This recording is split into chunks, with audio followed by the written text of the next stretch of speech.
The worst year for a lot of us for our mental as well as physical health. So joining us this morning is best-selling author, coach Lisa Goldenthal. Hello and welcome. I'm Lisa G, your host. You're at the top of your game, yet the game is changing faster than ever. Strategies that got you here aren't the ones that'll keep you here. The pressure is relentless, and the fear of obsolescence looms large. That's why I'm here. Welcome to the new podcast series, Disrupted: How to Be Gritty and Unlock Performance in Business, Mindset, Wellness, and Success to help you master disruption. Thanks for coming, and I'll see you soon.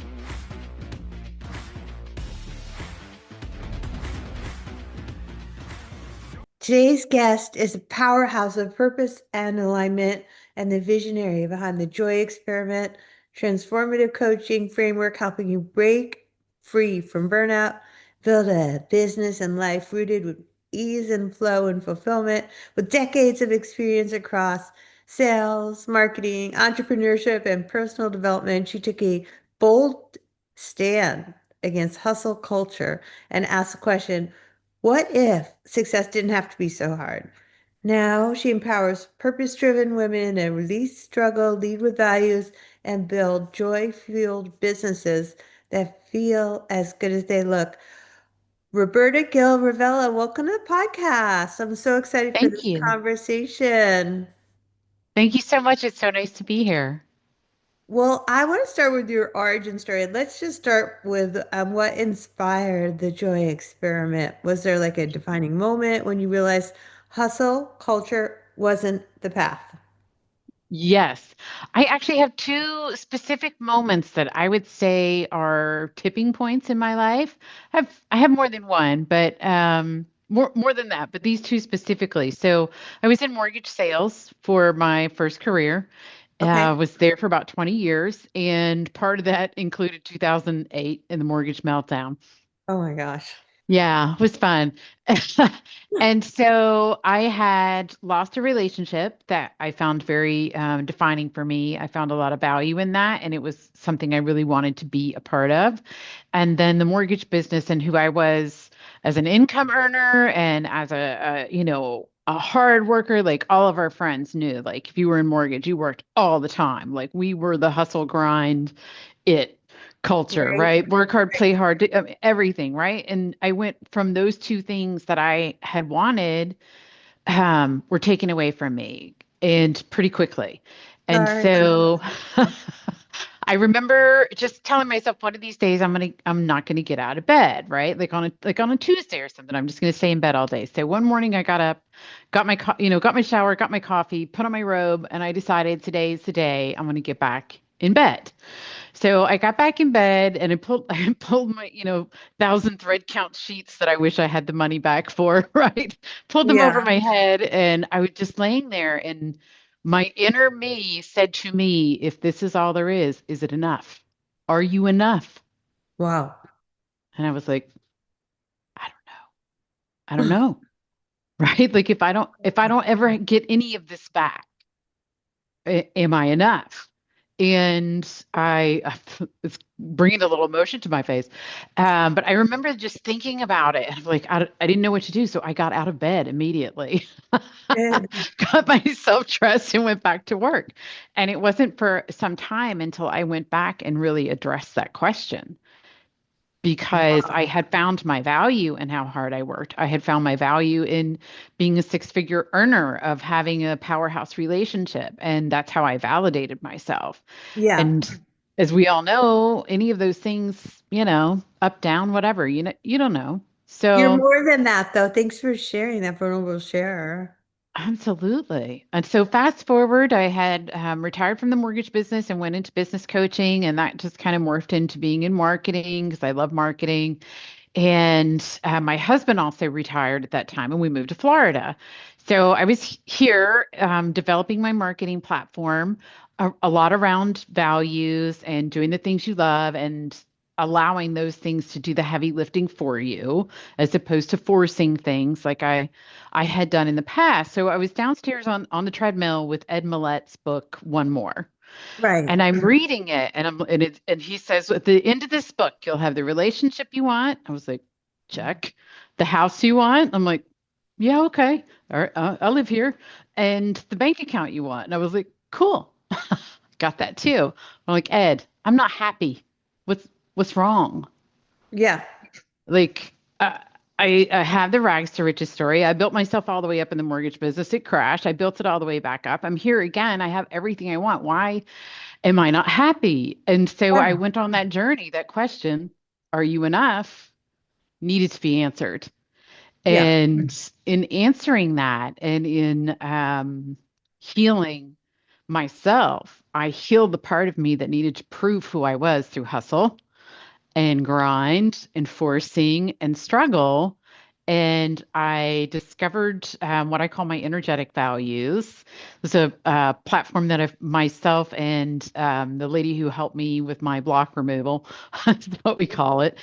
We developed the value system, which is more than core values. Your core values are things like your family and your job and living somewhere beautiful and wealth. Maybe it's wealth. It might not be, right? There's a variance in those type of values, but those are more priorities. And what we've done in the joy experiment is just surround this platform with energetic values, which are the things that bring you joy from internally.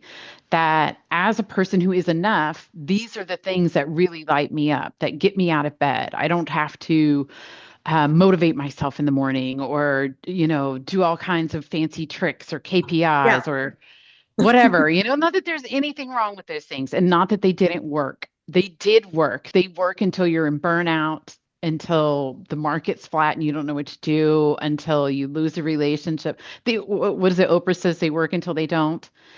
And with this, I am building this and creating this business and helping others do the same around the things that come from inside of me.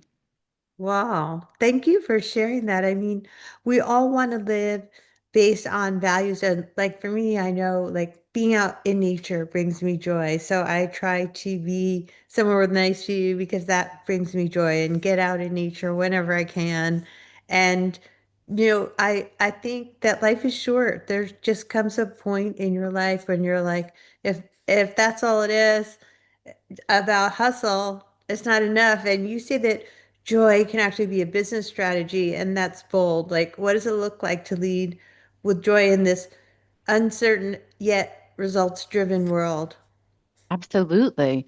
So, seeking joy from internally and from and peace internally. I would say this comes from worthiness, from knowing I'm worthy. I don't Yeah, need to hustle. I don't need to prove to you that I worked hard enough. yeah, I don't need to prove through earning or through the things that I have or who the person I am with. I yeah, know I'm worthy of love and belonging. And so that brings me joy from the inside. And then as I build this business, now obviously I'm doing something a little personal development oriented, yeah, but it works in any and all businesses. I have helped a lady who was just developing a business that she's trying to coach people who are going through divorces. yeah, I've helped another lady who launched a health program that was a DNA based test that was really cool. But she came to me because she's like, I've done this, everything I've done in my whole life, I did from struggle and pushing myself, and I can't do it anymore. She's like, I can't physically, emotionally do it anymore. So what do I do? I yeah, want this launch to be successful. So I have a framework that helps people do, see how things can be easy. And some of it is, okay, you're like you said, your environment. What is my environment? Have I put myself in a place that brings me joy? Relationships, who's around me? Who do I surround myself with as my primary relationship, my friends, my business relationships? Obviously, those bring us a lot of joy and allow us to create um, and surround ourselves in just people who understand where we're coming from, right? Instead of yeah. fighting all the time, to show people who we are and to prove to people who we are. The other thing that I help people see there is how things usually are hard because we've made them hard. I know Wow. I know in my mortgage career, everything needed to be hard because that's what we did. We did hard. If it was easy, we made it hard That's crazy. But thanks for because calling it out.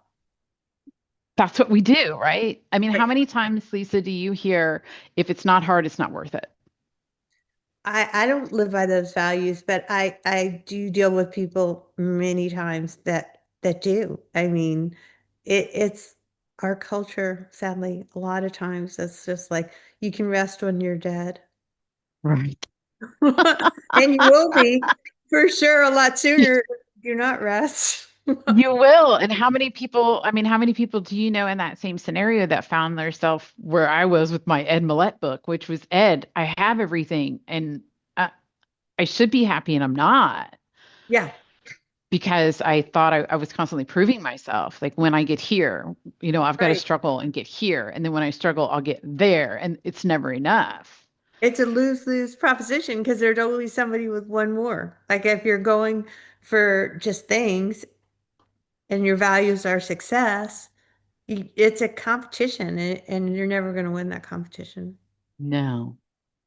But if you're living for yourself, from Yeah, your internal love and belonging, from your values and what you are creating and bringing to the world, it becomes something to give, like yeah, something to share, whatever it is you're creating, like what you're doing here with this podcast. You're creating and sharing from joy and peace, not from, oh gosh, if I don't hit my marketing KPIs, yeah, which, we need to. There's nothing wrong with having a list of things you want to do or yeah. measurements. Yeah, it's a Um, uh, business. You got to acknowledge that. Absolutely.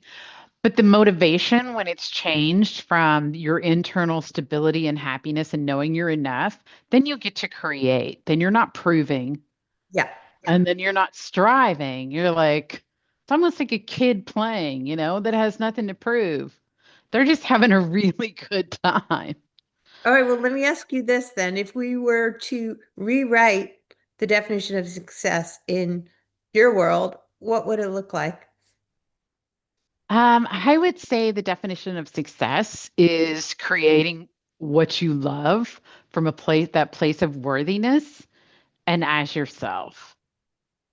All right, well, let's talk tactical. Can you give us like three small daily rituals that any entrepreneur, business owner can implement to bring more joy into their leadership? Absolutely. I just wrote a really cool framework for this, and it helps me to ground myself in joy. So, especially if you get a story going, right? A lot of times that's what happens. So, getting ready for this podcast, I needed to change a few things on my website. And I always tell myself I'm not a very techie person.